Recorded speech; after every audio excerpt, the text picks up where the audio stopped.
Ni hao.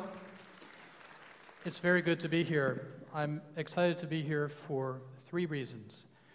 Number one, it's wonderful to be back in China. My last time here was soon after the 2008 Sichuan earthquake, where I came out to bring VR to help with some of the post-traumatic stress disorders after the earthquake. I haven't been back since, but I'm enjoying being back now, and thank you to the conference organizers for your hospitality. The second reason I'm here, I'm excited to be here, is this is an exciting time for me personally. I first got involved in virtual reality technology almost 30 years ago, and as you can imagine, it's sort of lumbered along slowly since then, but now it's taking off like a rocket, and it's exciting to see all that is going on, particularly here in China. And thirdly, I'm excited to be here because I'm going to speak to you about the medical applications of virtual reality technology. I feel that of all the different verticals, entertainment, gaming, communication, I think medicine is going to be one of the largest and most robust vertical markets for VR. The good news is we've had almost 30 years of basic research understanding how VR can be used in medicine. Much of that has been using expensive $40,000 head-mounted displays and $500,000 computers, but we understand some of the basic principles of how VR can work to help with some very difficult and important medical problems. And I'll share with you today some of the work that's been done.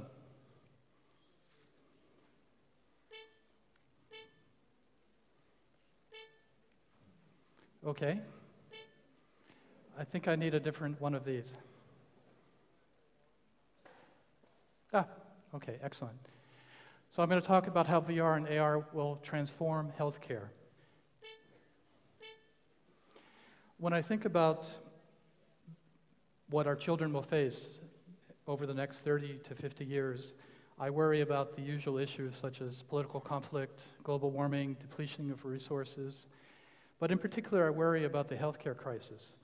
We have an aging population, and we're all living longer than previous generations did.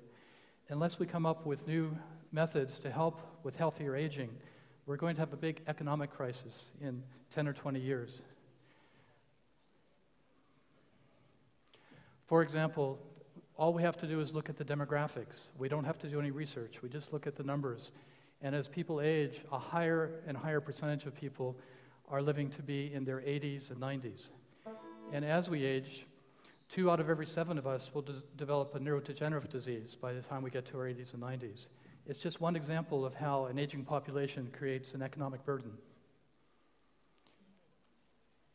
There will be a dementia tsunami. Oh, it's working now. Oh, okay. Okay. By the year 2050, it's projected there will be 303 million people worldwide with Alzheimer's disease. That's just one example of some of the issues that worry me and that I want to apply technology to help solve. The good news is that we're using technology to help transform healthcare. It's already in process. There's a digital health revolution going on with mobile health, wearable sensors, and a patient-centered approach where we leverage the internet, both social technology, we can make things gaming and competitive, and we can make collaborative rehabilitation and medical improvements. I'll give you some examples of that. The major trends in this transformation are we're moving from an analog to a digital world for medicine. The records are now kept in electronic format. We're collecting a lot of data to understand what works, what doesn't work. We're moving from a location-based, hospital-based system to where medicine can be delivered anytime in any location. And we're also transforming things that we're now more patient-focused. The patient will be the center of care as opposed to the clinic or the physician. And there's also a new emphasis on prevention and behavior change. And this is, of course, part of an overall revolution of digital technology coming into our lives, but it's part, the digital medical system is part of the overall digital world that we're in. There's a big revolution going on with wearable sensors that's going to allow us to collect a lot of data. But that's not what I'm here to talk to you about today. I'm going to talk about the medical applications of virtual reality technology. Every medical device is being transformed into something digital. For example, 3D ultrasound machines now have moved from large, bulky machines to something that can be used in a device the size of a cell phone. And of course, we're collecting data from all these systems, large amounts of data that will help us understand what treatments work, which treatments don't work, and identify subpopulations. So let's talk specifically about virtual reality technology. As I mentioned, we already know a lot. We've had research labs both here and in China and in the US, worldwide, doing research on the applications of VR technology in medicine. However, now it's finally becoming affordable. It can be run on inexpensive consumer-priced platforms. We currently have examples of VR technology used for prevention, for medical evaluation, for intervention and treatment, and also for chronic disease management. After years of validation by early adopters and research labs, the technology is ready to escape from the research lab and be used commercially. And of course, once we do that, it's going to be all over the place, ubiquitous, and improved dramatically. So I think the next 2 years we'll see things move from the laboratory to clinical care, and I'll give you some examples of that. So how does it work, and what areas of medical care will be impacted? Well, almost every area. I'll give you examples of how VR can help with prevention and wellness, how it can be used to do more objective assessments of a medical condition as opposed to subjective. I'll give examples of how we can change people's behavior, and that's an important thing because it's our behavior that often causes most of our medical problems, and how it can be used to enable medical care in remote and isolated areas, not just isolated physically, but by economic barriers too. And I'll also show you how we can manage chronic conditions using VR technology. Of course, the technology is not just coming out of the clamshell at the last moment. It's been evolving over the last years, starting with work that was done almost 40 years ago, and based on other applications other than medicine, such as flight simulation. I got involved back in 1984. I had much more hair then, and so it's been quite a wild ride for me to see how this technology has evolved. I first got involved working with a technology called the data glove, which was used to collect movement of the hand and allow people to manipulate virtual reality objects. And we use this to help people with speech disorders communicate by making sign language, but also to do physical assessment and rehabilitation.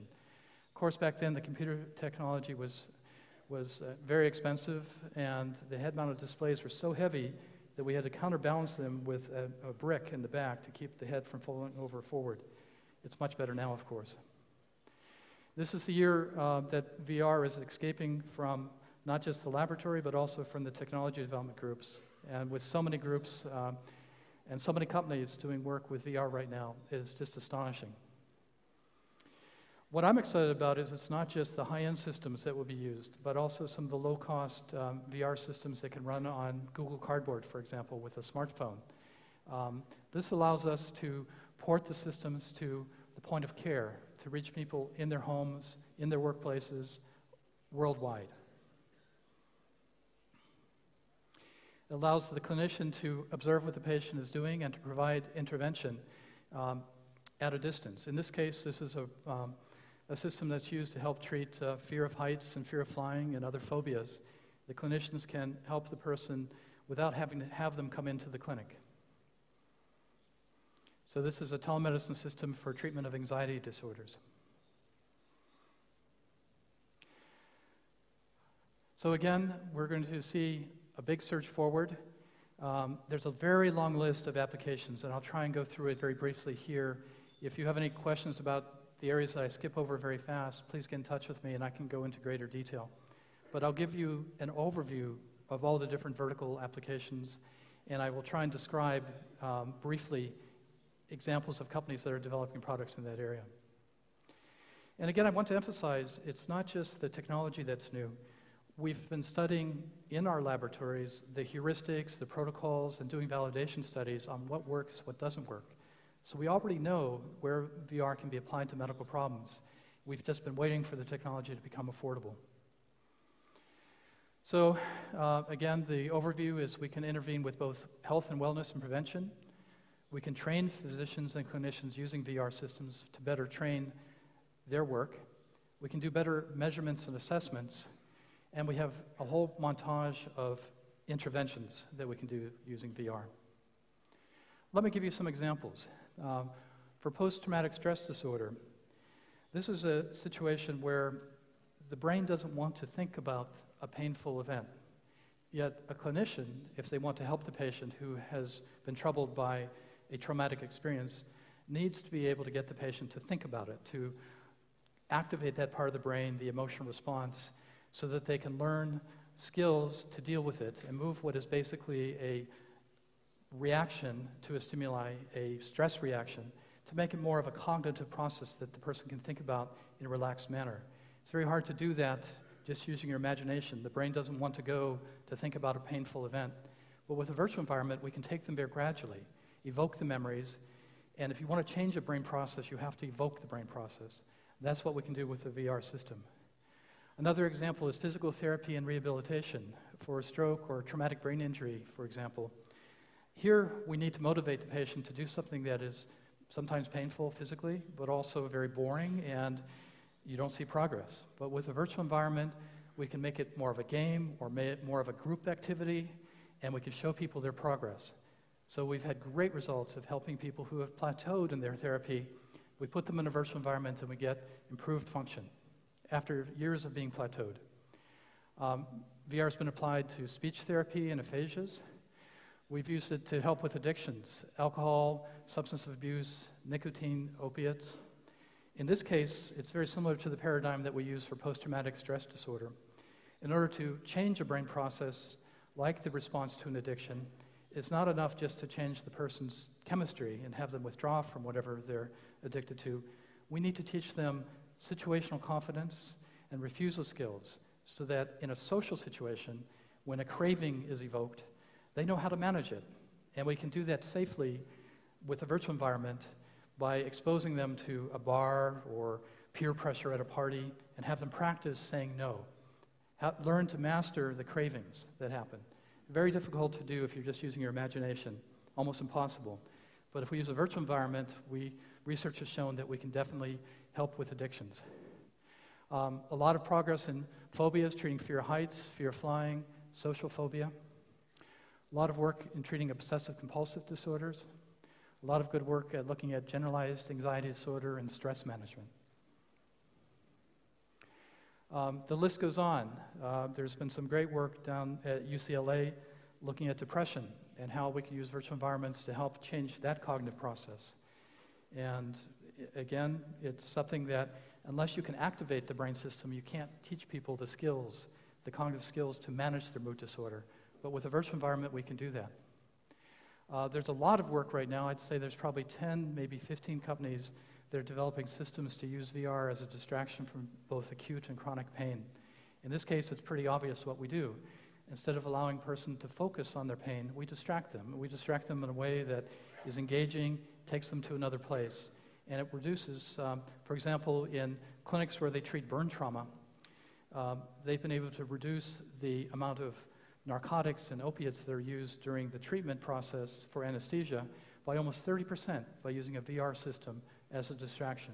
And it's much better than just using a movie or a video game as a distraction. VR is more engaging and it gets better results. We've also used VR to help with some difficult cognitive problems such as attention deficit disorder and autism spectrum disorder. In this case, we can slow down the speed of the world. We can speed up the speed of the world. We can make it more engaging. And we use it as a platform. For example, for people with autism, they often have trouble recognizing nonverbal communication, facial expressions, body language. We can exaggerate these in the virtual world, teach them the skills to recognize emotions in the virtual world, transfer it over to the non-virtual world. And same thing with attention deficit disorder. We can help people learn to focus their attention, give them feedback when they stray off the course that they're trying to focus on. We've also had great results at looking at some aspects of optical rehabilitation. For amblyopia and strabismus, virtual environments have been great ways of teaching people how to exercise their eye muscles and focus to get over these difficult problems. We've also used VR for resilience training, stress inoculation. And I'll give you some examples of how we're doing some work at the Stanford Children's Hospital to do that. And of course, we've used VR for planning difficult operations in advance. So let's talk about the assessments. Often, assessments of psychological or psychiatric condition, or even physical evaluation, is done in a very subjective manner, where we observe the patient, we take notes, maybe we do some simple measurements, but it's not functional, it's not ecologically based on the real world. They're cartoon simulations, perhaps, or even just a questionnaire to evaluate someone's cognitive state or their physical state. The virtual environments allow us to do very exacting, reproducible assessments, great for neuropsychological assessment. We can also do activities of daily living assessment for someone who has had a stroke or someone who has Parkinson's disease. We can measure and we train them how to do make use of their body in a new way after they have developed an impairment. It's fantastic for physical medicine, occupational therapy, and physical therapy. And again, and this I think is going to be one of the biggest verticals, is the use in behavioral medicine for psychology and psychiatry. Better assessments. With better assessments, we can come up with better diagnostics, better interventions.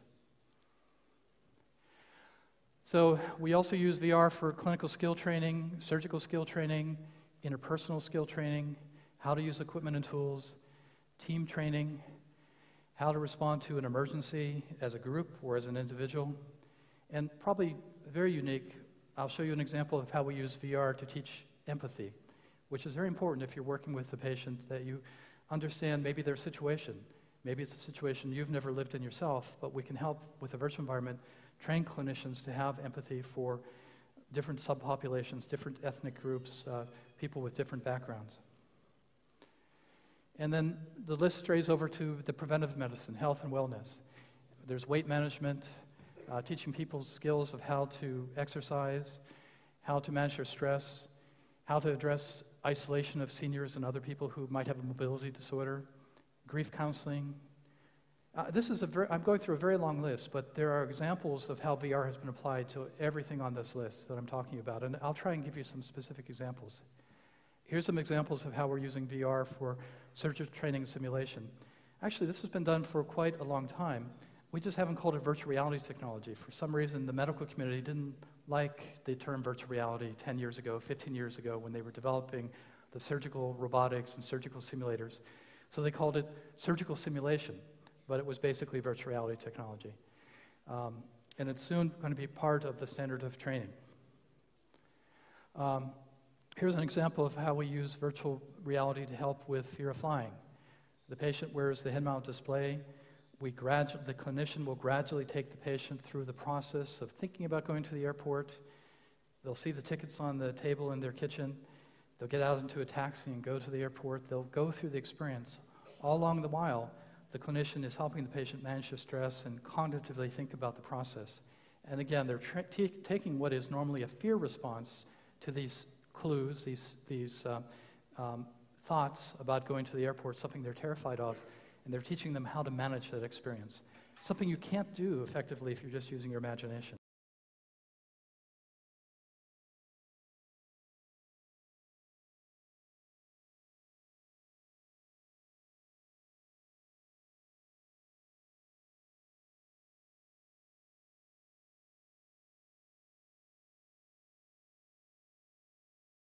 Using your imagination to go through and manage your stress response. An example might be a soldier who was driving down the road in Fallujah and worried day after day about a pile of trash on the side of the road might have a bomb in it. And then one day there is a bomb and he loses an arm and his friend dies. Later, when they're back home and they're driving down the highway, they see a pile of trash. They have a learned fear response. Helping them overcome that fear response is very difficult to do if you're just using your imagination. But again, with virtual environments, we can gradually take them there, and it works very effectively. Again, we can use virtual environments to help people manage addictions, alcohol, nicotine, substance of abuse. We can evoke the situation, teach them how to manage their cravings and change their behavior. Here's an example of using VR to teach a clinical procedure. In this case, it's a shared virtual environment I think this is a dialysis procedure, and the virtual environment teaches the person how to do the procedure and work as a team to do it. And it's been gamified a little bit to make it not competitive, but more, you've made some progress, good job, give people feedback for doing it correctly. Again, we can use virtual environments to help teach empathy, and that's a very hard thing to do, again, if we're just reading about it or watching a videotape. But by putting someone in somebody else's shoes, we can teach them empathy. And I'll give you some further examples about that. Here's an example using VR for grief counseling. This is something we did 15 years ago, and it's still being used. It's a patient who practiced telling her that she's been diagnosed with breast cancer. And she has a number of different reactions depending on the training paradigm. It could be anger, it could be sadness and depression. But the physician has a chance to practice working with the patient before they actually work with the real patient, and they're prepared to handle every situation. Much like a flight simulator allows you to prepare for an emergency, we can use VR to prepare people for difficult situations. We also can use VR to help prepare people like first responders, firemen, policemen, to emergencies like an earthquake, and prepare them psychologically for what they might encounter there. One of the projects I'm doing right now at the Stanford Children's Hospital leverages this principle. We have children coming in from all over California and all over the world, really, for these very scary operations, which we can predict in advance that they're going to be stressed out by this, and their family will be too. So we're capturing the patient experience with 360-degree video, having the patient be able to download it on Google Cardboard or some other smartphone-based platform before they come to the clinic, walk through the experience, maybe do it with their friends or family, know what's going to happen in advance. It reduces the stress tremendously. But probably more importantly, at the end of the walkthrough of the experience where they go from the waiting room to the prep room to the surgical room to the recovery room, at the end of it, we have them meet kids who've also gone through that procedure a year before who are doing just fine. And that helps to reduce the stress tremendously. And we know if we reduce the stress, we get better surgical outcomes. So this is an example of that, using virtual hospital tours to relieve pre-procedure anxiety. VR is being used for stroke and traumatic brain rehabilitation. And this last year, there's been some amazing investments in this area. MindRaise raised $100 million at a $1 billion valuation to do stroke rehabilitation and other applications in medicine. And also, similarly, Reflection Health raised a $7.5 million Series A round. This is remarkable to see the investment money flowing into this area. And again, we can use virtual environment to take people anonymously. So if we want to have a support group where people can talk about what's going on in their lives with other people, but not have to drive to meet with people in person, they can meet anonymously in a virtual reality support group environment. This is an example of how we can use virtual environments for a very accurate neurocognitive assessment. It's very hard to assess the function of the brain if we're just using paper and pencil tests and structured interviews. But with a task, we can do very exacting evaluations and collect a lot of data to compare individuals to each other, map it to a problem. And we're doing some work at Stanford right now, looking at people who are learning to manage emotional resilience and mood disorders and weight management skills, and seeing how we can use virtual environments to better assess the progress as they make and understand what works, what doesn't work. This is an example of a virtual patient where the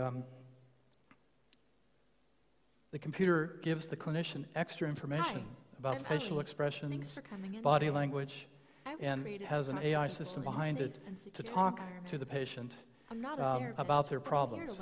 It's great for training, but also it's great for using extra information about stress, voice inflection, and body language to help do a better diagnosis. Here's another example. This is a system where people can log in from home to a virtual environment. They can be guided how to do a physical therapy exercise, but probably more importantly, there's an avatar that represents the clinician that can interview them. Did you take your medication today? How are you doing? How's your weight, etc.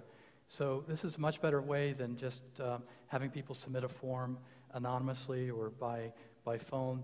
This way, the people can have a clinician to answer to and talk with and collect measurements remotely. So I think medicine is going to be one of the strongest verticals, but I think within medicine, we're going to see a lot of progress in the behavioral medicine area. We've already have a long list of where it's been chosen to work effectively, and it's just waiting for a big push to adopt it. I think that the validations and the underlying findings are there that inform us what works, and now it's a matter of guiding us to build it forward. And maybe some of the people in this room will help us take those laboratory-based findings, translate it into clinical products. So let me quickly describe, because I have a neuroscience background, I can't help it. I have to go into this a little bit of science here. Why does it work? Why does virtual reality work for changing a psychiatric or psychological or a behavioral health problem? Well, it's because we have a number of different reward systems in our brain, and they all require different types of stimulus to change the attitude or to change the mood or to change the behavior. We need to get someone's attention. We need to make it a novel experience, and we need to reward that experience. There's neurotransmitter systems behind all those different forms of reward, and with virtual environments, we can grab people's attention, we can make things novel, we can give them a reward for making progress, and this is how you change behavior. This is what works.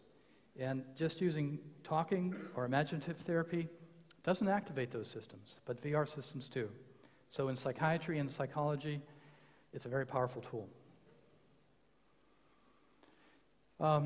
It's worth talking about the part of the brain that gets changed by using virtual environments, the limbic system. This is where our emotions reside. And all of the underlying paradigms for making a change of the brain system involve training our prefrontal cortex, the front part of our brain, to have control and reaction to a stimuli, as opposed to the amygdala, the limbic system. That's the basic principle here that we use virtual environments, is we're retraining a reaction to a stimulus from one section of the brain, the limbic system, which responds to fear and emotions, and teaching our frontal cortex to have control over a stimulus. It's a very simple paradigm, very hard to do in practice. The virtual environments give us a tool to make those sort of changes. One example is of one of the problems that we have is that our brains aren't wired to be happy based on, it's really a sad thing, it's really a ripoff. Our brains aren't wired to respond to success and stay happy. Unfortunately, our brains are wired to seek out new adventures and new things. So we've shown time and time again with experiments, it's the journey, it's the process of searching for something that creates happiness, not the actual achievement of that. But we can leverage that principle as we design our virtual environments to have effective behavioral changes. The other thing that we can do in virtual environments is we can leverage what are called mirror neurons. Mirror neurons are the part of the brain that allow you to understand emotions in other people. When you see someone smile, similar neurons in your brain to that person's neurons start reciprocating and firing at the same time. This allows us to change attitudes and behavior by seeing yourself in the future. This is an example of a study we did at Stanford where we age-progressed people so they would see their future self. And we've been able to use that to help train people to take care of their future self, to save money for retirement, to exercise better, to take care of their stress better. It's amazing how just seeing your future self in the right context can change your own behavior. This is just an example of a study where we had students work with 3D avatars of their future self. We gave them virtually $1,000 to allocate between present expenses, setting up a checking account or a retirement account. And the participants who worked with their future self put twice as much money into a retirement account as those people who did not get familiar with their future self. And this is a finding that is robust and has been reproduced and shown to persist long after people leave the laboratory. So we can use virtual environment to teach people empathy for underserved populations. We can use VR, and this has been, again, shown in a robust manner in our laboratory at Stanford, to have empathy for the environment. Once you experience cutting down a tree and seeing how much of destruction goes on that is used for paper, you consume less paper and recycle more. We can use virtual environments to train doctors and staff to better understand the patient's perspective, to put someone in the shoes of the patient. So, in summary, medical VR can address several key problems that are very expensive, that need effective solutions. Helping managing weight, helping smoking cessation, helping with addictions, chronic pain, post-traumatic stress, alcoholism, autism, and Asperger's. These are just a few of the large, very expensive problems that affect our healthcare system worldwide that VR has been shown to be effective in. And one of the wonderful things about virtual environments is that we collect a lot of data. Because people are behaving in these virtual environments and we're capturing where they look, what they do, how they move, we can use a big data analysis to tease apart different subpopulations and understand what interventions work for different populations. The big data potential is tremendous.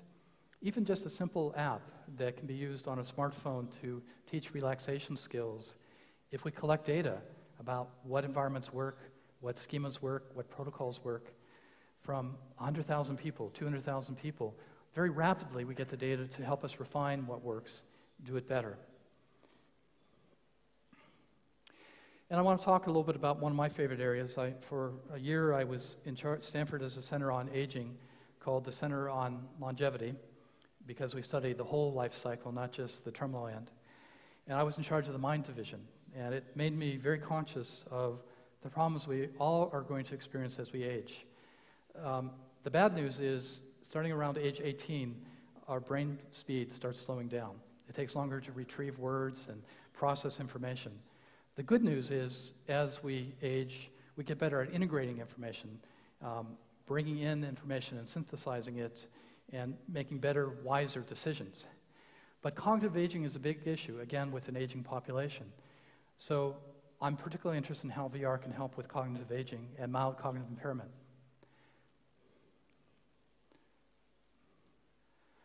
So this is an example of a group out of MIT where they're using VR to help with senior isolation. They're taking people who otherwise might be restricted to a memory care facility or a skilled nursing facility, helping them visit friends and family members, be connected, go to other places, connect with other people, be used in group events. So I think it's a great example of how technology can, without much expense, make a big difference.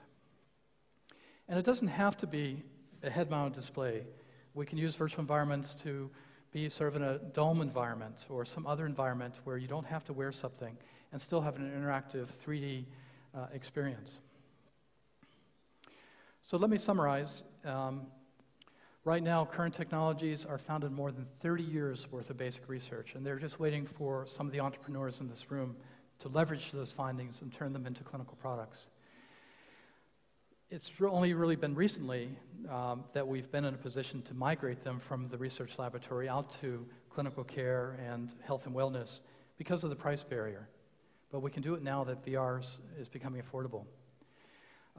It spans all aspects of the medical environment, from prevention to evaluation to treatment and chronic disease management. And it's in the process of coming out to be something that's going to be done at any location 24/7. And I'd like to just give you one more example that I'm working on that's not important in the sense that it's going to reach a huge population, but I recently ran across a clinic that does awake neurosurgery, where the patients need to be awake during the surgical procedure of removing a tumor from their brain. A very scary thing, as you can imagine. They have to be awake in order to do an evaluation of, they don't want to damage important parts of the brain while they're doing it. What I'd like to do is, and I'm looking for collaborators on this if you're interested, is set it up so that while you're having that surgical procedure, you can wear HMD, it can do the clinical assessments of how your cognition is doing while they do the operation, maybe distract you a little bit by taking you to a more relaxing spot. But probably more importantly, you're able to look to the right, see your mom sitting there if you're a youngster, or your best friend if you're not, and look to the left and see another friend. They're out in the waiting room, but they're with you virtually during that very scary procedure. Just one example of how we can leverage this technology to improve the patient experience. Okay, thank you very much for your time. I've enjoyed having a chance to share with you what I do.